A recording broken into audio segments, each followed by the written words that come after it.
સત્ય છે અને સ્વામિનારાયણ મંદિરના કોઈ સંતે જે ટિપ્પણી કરી છે એને હું વખોડી નાખું છું અને આ વારંવાર દ્વારકાધીશ છે, રહેશે અને હંમેશ રહેશે અને એમની સામે કોઈ બીજું સ્થાન છે નહીં.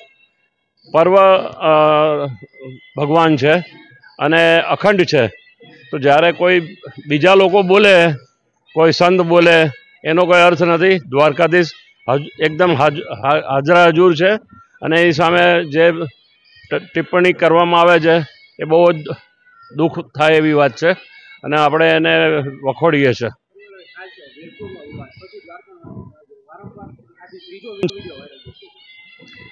હા, એટલે એક એ લોકોનું મને લાગે છે કે દ્વારકાધીશમાં વિશ્વાસ નથી કે ભગવાન પર વિશ્વાસ નથી, પોતાનામાં વિશ્વાસ છે એવું દેખાય છે. એટલે એમનો વિશ્વાસ તો છે જ નહીં, એમના ભગવાનનો એમનો વિશ્વાસ નહીં હોય. નહીં તો દ્વારકાધીશ વિશે આવું બોલવું એ બહુ જ દુઃખદ છે.